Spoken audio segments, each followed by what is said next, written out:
وقتی تنها 30 سال تا پایان هزاره دهم زرتشت باقی مانده باشد، دوشیزه پاکدامن از نژاد زرتشت وارد آب دریاچه مقدسی به نام کیانسه می شود. بیان که مردی این دختر جوان را لمس کرده باشد، این دختر بار می گیرد و باردار می شود. از آن دوشیزه پاکدامن کودکی زاده می شود به نام هوشیدر. در 30 سالگی هوشیدر یا یوشیدا که شاید شما با نام دیگر آن بیشتر آشنا باشید، یعنی سوشیانت، خورشید 10 شبانه روز در اوج آسمان، در همان جایی که در ابتدای خلقت بود می ایستد و در پایان این هزاره هوشیدر به پیامبری برانگیخته می شود تا بار دیگر تعادل برهم خورده بین خیر و شر، پلیدی و پاکی، تاریکی و روشنایی را به زمین بازگرداند.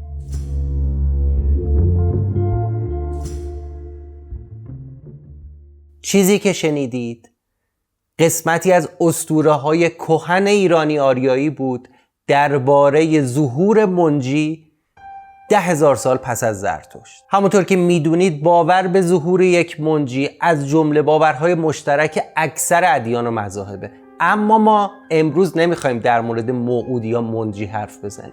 میخوایم از اون دریاچه و کوه مقدسی که زادگاه موعود در باورهای کهن ایرانی آریایی صحبت کنیم.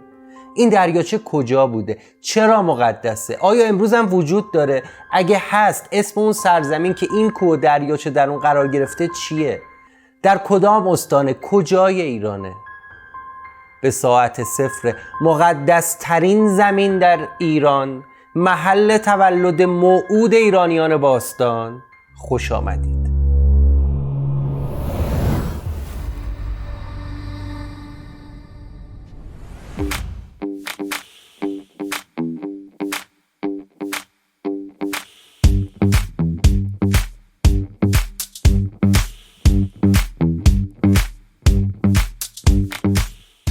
خوش اومدید به یک ویدیوکست دیگه از ساعت صفر. امیدوارم اگر تا الان همراه ما نیستید همین الان دکمه سابسکرایب رو بزنید، این ویدیو رو لایک کنید و آماده باشید با هم یک سفر طولانی داشته باشیم به حدود 7,000 سال پیش. وقتی در ایران صحبت از یک کوه باستانی و مقدس میشه، اغلب افراد به یاد رشته کوه البرز و قله دماوند میافتن و از اون صحبت میکنن.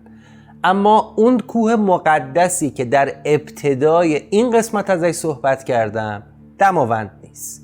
اون کوه اسمش امروز به کوه خواجه معروفه، یک کوه خاص در سرزمینی خاص‌تر. این تصویر کوه خواجه است، کوهی که قراره بنابر باورهای ایرانیان باستان و باورهای کهن آریایی ها روزی منجی بشر، موعود ادیان ایرانی روی اون بایسته و در دامن این کوه که از طرف مزد اهورا به پیامبری برگزیده بشه.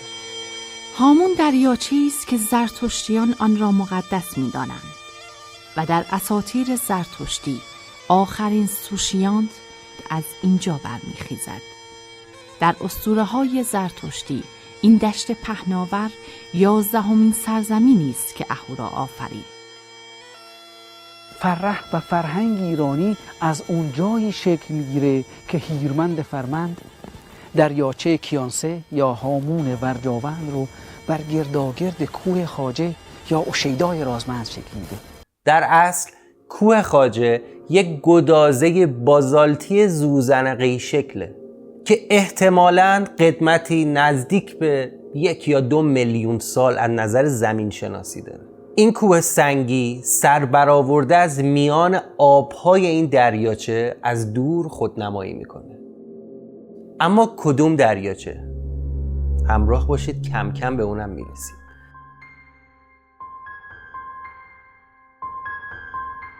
همونطور که گفتم امروز ما این کوه رو به اسم خواجه میشناسیم. در دوران گذشته در ایران باستان به اون کوه هوشیدا یا یوشیدا گفته میشه که البته نام موعودی که در ابتدای ویدیو ازش صحبت کردیم برگرفته از همین کوهه. اما این کوه در زبان اوستایی یک نام دیگه داره، اهونه اهورن است. امیدوارم تلفظش رو درست گفته باشم و معنی این کلام و معنی این واژه میشه کوه خدا. اوشی درنه و اوشیدم هم نامها و القاب دیگه اوستایی این کوهه. روایات زرتشتیان و بهدینان حاکی از اینه که در این کوه سوشانا یا سوشیانتا یا سوشیانتس نجات دهنده آیین مزده یسنا روزی از اون ظهور میکنه. این کوه مقدس در منطقه سیستان امروزی قرار گرفته و اون آبهایی که کوه از دل اونها سر برآورده دریاچه کهنسال هامونه. جالبه بدونید از ابتدای ظهور تمدن و آغاز مدنیت منطقه سیستان و محوطه دریاچه هامون و شهر و مناطق اطرافش نه فقط برای ایرانیان بلکه برای تمام مردم دنیا اهمیت داشته.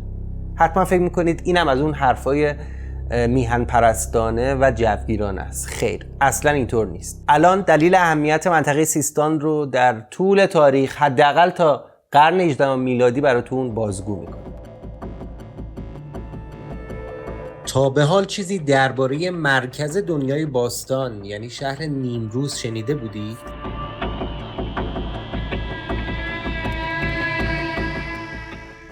تا اواخر قرون وسطا شهری به اسم نیمروز که در منطقه سیستان واقع شده مبدأ و مرکز زمان بوده.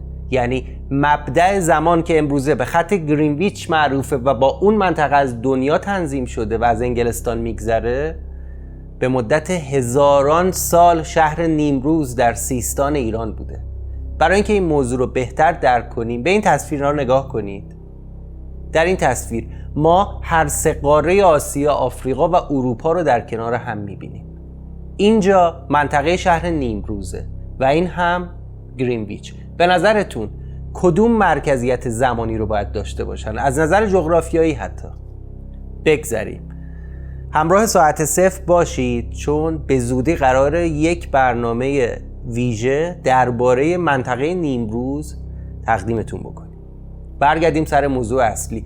بقایای بسیار بسیار ویژه، خاص و بی همتای باقی مانده از تاریخ ایران زمین در منطقه و در محوطه کوه خواجه امروزه به دستمون رسیده که درباره این بناها و قدمتش صحبت میکنیم. کوه خواجه یا با نام باستانیش اگه بخوام صداش کنم کوه اوشیدر یا اوشیدا، نه تنها از نظر آیین زرتشت و آیین مهر در تاریخ منطقه مقدسی بوده بلکه برای بوداییان و حتی مسلمانان هم مورد احترام و تقدسه. این کوه چه ویژگی هایی داره که در بسیاری از ادیان بسیار کهن تا ادیان ابراهیمی براش اهمیت و تقدس قائلن؟ این کوه در دل خودش، در ذات خودش چه ویژگی های خاصی داره که این چنین مورد احترامه؟ کوه چه خصوصیاتی داره که حتی آندره گودار معروف هم دربارش مطلب نوشته، پژوهش کرده و معتقد بوده این کوه حتی با ابراهیم پیامبر بزرگ هم به نوعی مرتبط بوده. کم کم داره موضوع جالب میشه، نه؟ حالا براتون جالبتر هم میشه اگه بدونید نام دیگه این کوه در بین مردم محلی در سده‌های مختلف کوه رستمه. رستم دستان. تو این کوه چه اتفاقاتی افتاده؟ اونجا چه خبره؟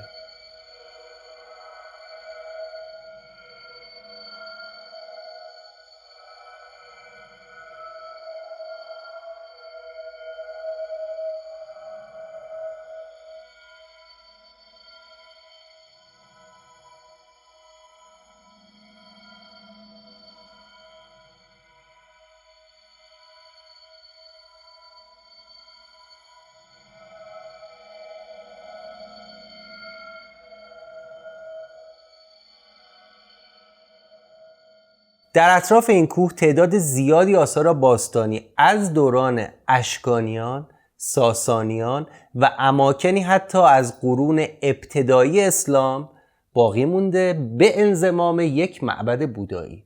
در محوطه باستانی کوه هوشیدا یا همون کوه خواجه شما با یک سلسله گسترده از بناهایی روبرویید که بیانگر اهمیت و تقدس این منطقه برای مردمان مختلف با ادیان و آیین‌های مختلف در طول هزاران سال گذشته بوده. مجموعی از کاخها، قلعه کهکزاد، قلعه چل دختر، قلعه سرسنگ، آرامگاه خواجه قلتان، ساختمان پیرگندم بریان، خانه شیطان، بناهای منفرد آرامگاهی و قبور اسلامی یکی از آثار تاریخی مهم دین زرتشت که یک آتشکده از دوران ساسانیانه.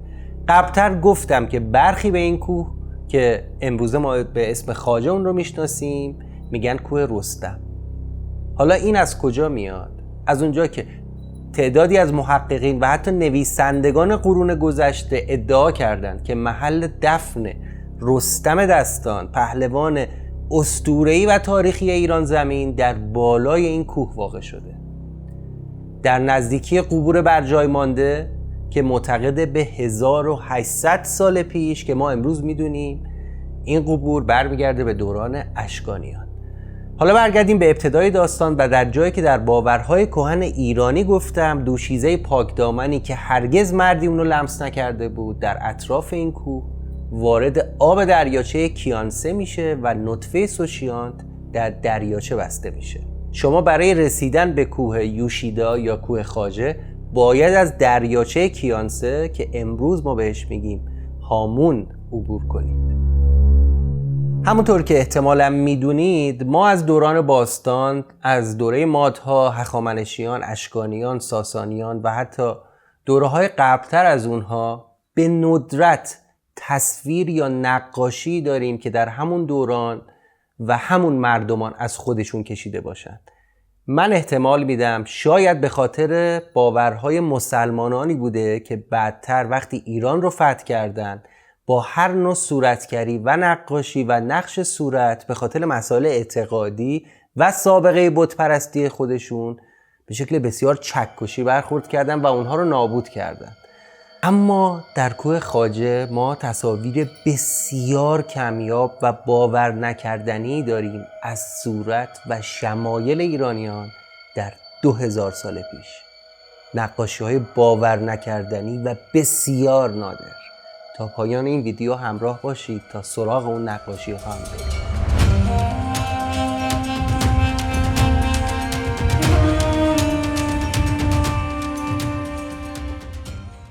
امروز وقتی روی کوه خواجه یا اوشیدا که تنها عارضه طبیعی دشت سیستانه بایستید، متاسفانه به جای امواج آب بیابان وسیعی میبینید و چند تا هم سیاه چادر عشایر که با تانکر باید به احشامشون آب رسانی کنن. اهالی اون منطقه میگن تا همین چند سال پیش که سد کمال خان در افغانستان جلوی هیرمند رو نگرفته بود، سال بر کوه خواجه نو میشد و زنان دور از چشم مردان دختری زیبا رو در هامون شستشو میدادن و جشن میگرفتن.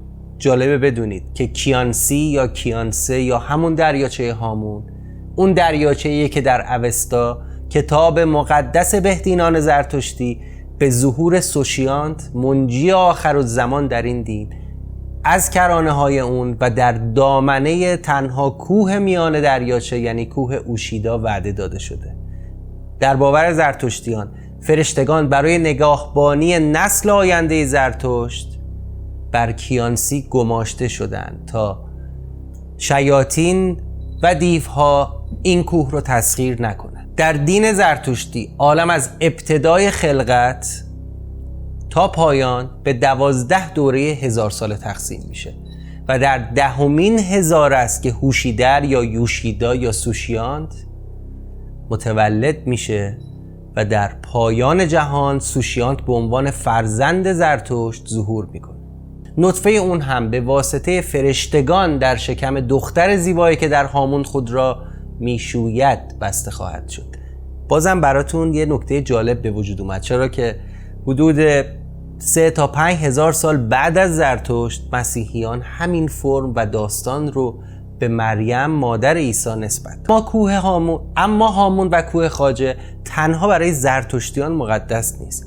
این کوه در اسلام و مسیحیت و بودایی هم جایگاه ویژه‌ای داره و انقدر مقدسه که برای ساختن هیچ بنایی هرگز در طول زمان هیچ سنگی از این کوه کنده نشده. چه اون زمانی که برادر دانیال نبی بر قله اون دفن شد و چه زمانی که دژ و عبادتگاه اشکانیان بر اون ساخته شد و حتی چه امروز که خرابه های چند هزار سالش در حال ترمیمه. آندره گودار، معمار و باستانشناس بزرگ فرانسوی، در کتاب هنر ایرانی می نویسه کوه خواجه منسوب است به مرد پارسا و پرهیزگاری به نام خواجه ساراسریر. میگویند او از اولاد مستقیم حضرت ابراهیم بوده و مردم سیستان در هنگام نوروز در آرامگاهش جمع می شود. این کوه برای مسیحی ها هم مقدسه، چون که آوردن در زمان تولد حضرت مسیح در بیت الله 3 مغ بر فراز این کوه ایستاده و نظاره‌گر نوری بودند که از آن سوی دنیا و در هنگام تولد مسیح ساطع شد و آن 3 در طی یک سفر طولانی به اورشلیم رفتند و هدایایی رو برای مسیح برد. اینجا در روایت‌های مسیحی نیز مکانی تاریخی و مقدس است. آوردند که به پیشبینی میلاد مسیح 3 مغ از روحانیون زرتشتی بر فراز این کوه در زمان تولد مسیح در بیت الله نظاره‌گری نوری بودند که از آمدن مسیح خبر میداد. هر 3 بر بالین میلاد مسیح حاضر و هدایایی پیشکش کردند. کوه ابدی اورشیدا در دل هامون در طول تاریخ رصدخانه معنوی ادیان بزرگ جهان بوده است. بر همون مبنا در اون روزگاری که همراه و همزمان میشه، هم روزگار میشه با ظهور حضرت مسیح در بیت الله، این 3 روحانی توسط ستاره‌ای به بیت الله هدایت میشن و اونجا حضرت مسیح رو میبینن و هر کدام هدیه‌ای بهش میدن. یکیشون مروارید میده که نشانه طهارت و پاکیزگیه، دیگری زمرد میده که نشانه سبزی و حیات هست و دیگری یاقوت قرمز و درخشانی رو به حضرت مسیح میده که اون نشانه عشق و دوست داشتنه. جالبه بدونید که در محوطه کوه خواجه منطقه‌ای هست که در اسطوره‌های تاریخی آوردند که در روزگار رستم پادشاهی محلی در این منطقه بوده که روحش رو به دیوان و ددان هدیه داده بود و در مقابل قدرت‌های مافوق طبیعه به دست آورده بود. آوردند که این شخص دیومانند نیز در همینجا دفن شده. اون باورهای اسطوره‌ای دیوسانی هستش که اینجا حکومت میکنه و بعد در 40 دختر رو هم از بزرگان منطقه گرفته زندانی کرده. حتی صدای قهقهه اونها تا کیلومترها دور است بنابر روایت ها شنیده میشه. آدم ظالمی هست و بر مبنای اون روایت ها آدمی هستش که حتی میتونه از زال که جهان پهلوان روزگار خودش هست نیز باج و خراج بگیره به خاطر موقعیت سوق‌الجیشی که اینجا داره. این روایت اسطوره است تا زمان برآمدن رستم.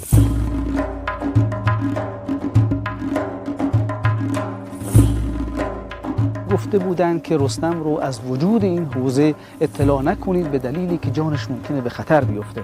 اما رستم ظاهراً برای همین خطر در اسطوره‌های ما هست، برای این که بتواند مرد گذرگاه‌های سخت در هستی باشه. رستم شخصیت اون و تمامی هستی اون رو ظاهراً دست آفرینشگر هستی به گونه این آفرینش رو ترتیب داده که بتواند الگویی باشه برای مردانی که از آینده میان و میخوان الگویی داشته باشن که در مقابل دشمنان این سرزمین سخت و مقاوم و نترس باشن. متاسفانه هنوز تحقیقات باستانشناسی عمیقی در کوه خواجه انجام نشده. ولی مگه میشه ارتباطی بین این کوه و شهر سوخته زابل نباشه؟ اونم در این وضعیت که تنها کوهی که از شهر سوخته امکان دیدن اون وجود داره کوه خواجه است و حتما باید رابطه بین این کوه و آیین مهر وجود داشته باشه و حتما باید رابطه آیینی بین مردمان شهر سوخته و این کوه به دست بیاد. اگه دوست دارید بیشتر درباره شهر سوخته بدونید میتونید ویدیویی که اینجا لینکشو براتون قرار میدم رو تماشا کنید. اما یکی از مهمترین آثار باستانی که در کوه خواجه کشف شده قلعه‌ای هست به اسم قلعه کافرون یا قلعه کافران که در قسمت جنوب شرقی کوه قرار گرفته و دارای 3 دیواره دفاعی، دروازه اصلی و راهروی جانبی، انبار، سربازخونه، آتشکده و بخشای دیگه است. حالا به نظرتون چرا اسمش کافرونه؟ به خاطر اینکه بعد از فتح ایران به دست اعراب مسلمان، سیستانیان که در اون روزگار منطقه سیستان منطقه بسیار مهم، ثروتمند، خوش آب و هوا بوده، اهمیت آیینی و مذهبی بسیار زیادی داشته. سیستان دیرتر از سایر مناطق ایران تسلیم میشه، به خاطر اینکه سیستانیان ارتشی تشکیل دادن، داخل این قلعه جمع شدن و تا چندین سال محاصرهشون نشکست و با مسلمون ها در حال جنگ بودن. بعد از اون بود که این قلعه به قلعه کافرون معروف شد. اما دومین اثری که در کوه خواجه به وجود اون پی برده شده مجموعه‌ای هست به اسم کهک کهزاد که در بلندترین نقطه از کوه و مشرف بر قلعه کافرونه. کهک کهزاد در اعتقادات اسطوره‌ای حاکم دیوسانی بوده که در این منطقه حکومت میکرده، اما توسط رستم شکست میخوره و به قتل میرسه. اما برسیم به اون نقاشی‌های کم نظیر و باور نکردنی 2000 ساله. این نقاشی‌ها به ما کمک میکنه بدون نیاز و تخیل یا رجوع به متون تاریخی ببینیم ایرانیان باستان چه شکل و شمایلی داشتن، چطور لباس میپوشیدن.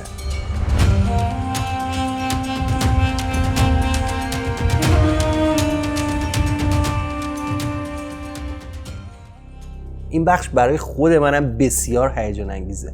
در سایت باستانی کوه خواجه یه تالاری هست که باستانشناسا اسمشو گذاشتن گالری. در واقع به خاطر وجود تعداد زیادی از نقاشی‌های دیواری از پورتری پادشاهان، بزرگان، داستان‌های مذهبی تا کادر و قاب‌هایی در اطراف و اکناف این دیوارها و بعضی از نقوشی که تا سقف کشیده شده، دانشمندان و باستانشناسا اسم گالری رو به این تالار اختصاص دادن. این قسمت بخشای مهم دیگه هم داره، مثل آتشدان، اتاق طواف که مربوط بوده به آیین‌های کهن.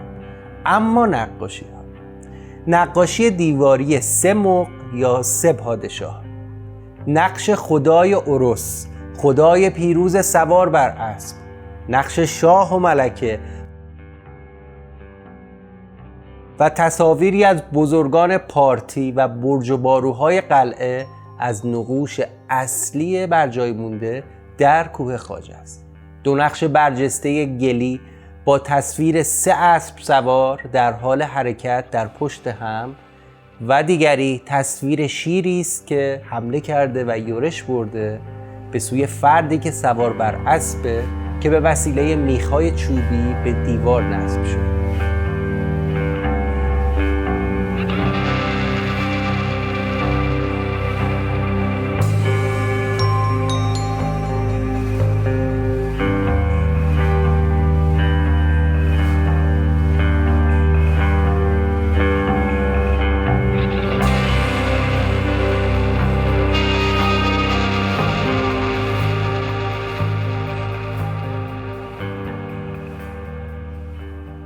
آثاری که بدون واسطه با دیدنش انگار سفری 2000 ساله داشتیم در زمان و از نزدیک در دنیای ایران باستان نفس کشیدیم. روایات مختلفی هم برای سرگذشت کوه خواجه و آرامگاه‌ها و بناهای تاریخیش وجود داره. اما به قول کارشناس سابق مرمت و احیای بناهای تاریخی سیستان، تمام این سرگذشت‌ها و روایات و داستان‌ها فرضیاتیه که احتیاج داره تا مدارک مستند علمی برای اثبات اونها پیدا بشه و کشف بشه. در واقع اطلاعاتی که تا امروز بهش رسیدیم حقیقت محض نیست، چرا که یافتن حقیقت نیاز به یک پژوهش عمیق‌تر داره. هیچ پژوهشی در خور شأن و شایستگی این مجموعه عظیم و بزرگ هنوز چهره نبسته. نداریم اون رو. راه زیادی برای دستیابی به اون رمز و رازهای معماری نیمه شرقی فلات ایران و معماری اشکانی و ساسانی در شرق ایران و در حوزه هیرمند وجود داره. ایران یک واژه مقدسه، یک واژه‌ای هستش که همیشه قداست اون به دلیل صفات بارز انسانی و تابش انوار تولید بر این سرزمین بوده. این قطعه قداست اون به خاطر این هستش که یک قطعه از یک سرزمین مقدس بزرگتر به نام ایرانه.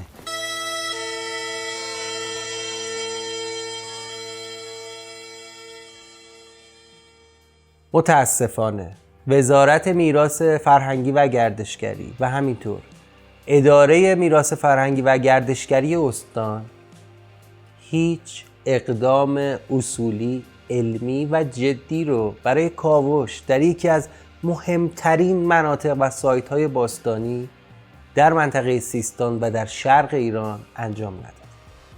امیدواریم با نگاه جدی‌تر به این بخش از تاریخ سیستان و تاریخ ایران و این منطقه تاریخی نگاه بشه. واقعا باعث تأسف این منطقه در یونسکو ثبت نشده.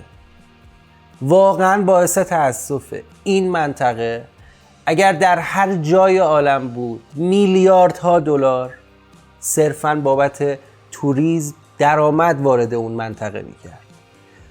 این منطقه در هر جای دنیا بود دانشگاه‌ها در کنارش تأسیس میشد، برای صدها سال پایه مطالعات تاریخی، مردم شناسی، باستان شناسی و باستان زیست شناسی رو میتونست در کنار خودش داشته باشه. امیدواریم با نگاه جدی‌تر به کوه خواجه شاهد آغاز پژوهش‌های بیشتر باشیم تا هم در یونسکو ثبت بشه و ما بهتر و بیشتر تاریخ اون منطقه رو بدونیم و بشناسیم. ولی تا قبل از اون ما مردم عادی میتونیم میزان اطلاعات و دانش خودمون رو درباره جای جای ایران و این مناطق مورد بیمهری قرار گرفته بالاتر ببریم. ممنون که این ویدیو رو تماشا کردید. امیدوارم همراه کانال ساعت صفر باشید تا در آینده سری به گوشه گوشه تاریخ کهنسال ایران بزنید.